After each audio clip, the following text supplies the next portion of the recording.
Hello everyone, this is Meenakshi Rana. In this video, I am going to explain you history, chapter 3, from gathering to growing food. So let's start. Firstly, we will discuss about Nenuo's lunch. Nenuo was eating her favorite food, boiled rice, squash, pumpkins, beans and meat. Her grandmother had grown the squash, pumpkin and beans in the little garden plot at the back of her house. नेनुओ अपना favourite food खा रही थी, boiled rice, squash, pumpkins, beans और meet.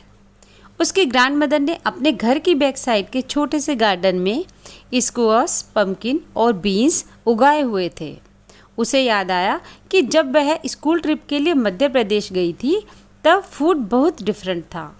वह बहुत मसालेदार था, पर वह ऐसा क्यों था? Now we will discuss about varieties of foods. Today, most of our food such as fruit, vegetables, grain, milk and meat comes from plants that are grown and animals that are raised. आज हम लोग जो भी food खाते हैं जैसे fruits, vegetables, grain, milk और meet, ये सब प्लांट्स से और पाले गए एनिमल्स से मिलता है. अलग अलग टाइप के प्लांट्स को ग्रो करने के लिए अलग अलग क्लाइमेट की नीड होती है. जैसे राइस ग्रो करने के लिए व्हीट और बार्ले की अपेक्षा ज़्यादा पानी की नीड होती है. इसलिए हम देखते हैं कि किसान कुछ क्षेत्रों में ही कुछ फसलों को क्यों उगाते हैं और अन्य क्षेत्रों में नहीं. यही नहीं, एनिमल्स को भी अपने अनुकूल वातावरण की ज़रूरत होती है. फॉर एग्ज़ाम्पल, हम देख सकते हैं कि ड्राई और हिली एरिया में कैटल की तुलना में शीप या गोट ज़्यादा इजीली सरवाइव कर सकती हैं. बट जैसा कि आपने चैप्टर 2 में देखा है, वीमन और मैन ने अपने फूड का उत्पादन हमेशा नहीं किया. The beginnings of farming and herding. We have seen in chapter 2 that the climate of the world was changing and so were plants and animals that people used as food. Chapter 2 में हम पढ़ चुके हैं कि world का climate change होता रहता है और साथ ही जिन प्लांट्स और एनिमल्स का फूड के रूप में यूज़ करते थे वो भी चेंज होते रहे. मैन, वीमन और चिल्ड्रन का ध्यान कुछ बातों की ओर गया, जैसे खाने योग्य प्लांट्स कहाँ कहाँ पाए जाते हैं, सीड्स कैसे अपनी डंठल से टूटकर गिर जाते हैं और जो सीड्स गिर जाते हैं उनसे न्यू प्लांट्स कैसे बनते हैं. ये सब देखकर उन्होंने न्यू प्लांट्स की देखभाल करना स्टार्ट कर दिया. बर्ड्स और एनिमल्स से उन प्लांट्स को प्रोटेक्ट किया जिससे वे ठीक से ग्रो हो सकें और उनके बीज पक सकें. इस प्रकार धीरे धीरे वे फार्मर बन गए. Look at the next para. Women, men and children could also attract and then tame animals by leaving food for them near their shelters. इसी तरह लोगों ने अपने घरों के आसपास चारा रखकर एनिमल्स को अट्रैक्ट किया और उन्हें पालना स्टार्ट कर दिया. सबसे पहले जिस एनिमल को पालतू बनाया गया वो था डॉग. धीरे धीरे लोग भेड़, बकरी, गाय और सुअर जैसे एनिमल्स को अपने घरों के पास आने के लिए एनकरेज करने लगे. ऐसे एनिमल्स झुंड में रहते थे और घास खाते थे. लोग इनको जंगली जानवरों से प्रोटेक्ट करते थे और इस तरह धीरे धीरे वो पशुपालक बन गए. Can you think of any reasons why the dog was perhaps the first animal to be tamed? Now we will discuss about domestication. Domestication is the name given to the process in which people grow plants and look after animals. लोगों द्वारा plants grow करने और animals की देखभाल करने को domestication का नाम दिया गया है. लोगों द्वारा ग्रो किए गए ये प्लांट्स और पाले गए एनिमल्स जंगली पौधों और जंगली जानवरों से डिफरेंट होते हैं. इसका रीज़न यह है कि लोग प्लांट्स और एनिमल्स को डोमेस्टिकेशन के लिए सेलेक्ट करते हैं. फॉर एग्ज़ाम्पल, लोग उन्हीं प्लांट्स और एनिमल्स को सेलेक्ट करते हैं जिनके बीमार होने की संभावना कम होती है. यही नहीं, लोग उन्हीं प्लांट्स को सेलेक्ट करते हैं जिनसे बड़े दाने वाले अनाज पैदा होते हैं और जिनकी डंठल स्ट्रोंग हो, जो अनाज के पके हुए दानों का वेट संभाल सके.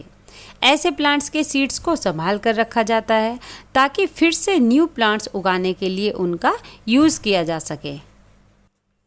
एनिमल्स में उन्हीं को आगे ब्रीडिंग के लिए सेलेक्ट किया जाता है जो आमतौर पर जेंटल होते हैं। एज अ रिजल्ट धीरे धीरे डोमेस्टिकेटेड एनिमल्स और प्लांट्स वाइल्ड एनिमल्स और प्लांट्स से डिफरेंट होते गए। फॉर एग्जाम्पल, वाइल्ड एनिमल्स की तुलना में पालतू जानवरों के दांत और सींग छोटे होते हैं। Look at these two sets of teeth. Which do you like belongs to a wild pig and which to a domesticated one. Domestication पूरे वर्ल्ड के कई पार्ट्स में धीरे धीरे चलता रहा। यह लगभग 12,000 साल पहले स्टार्ट हुई थी।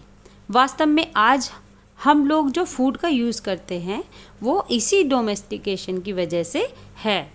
खेती के लिए अपनाई गई सबसे पहले फसलों में गेहूं और जौ आते हैं।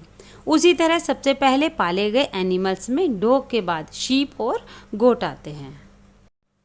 A new way of life.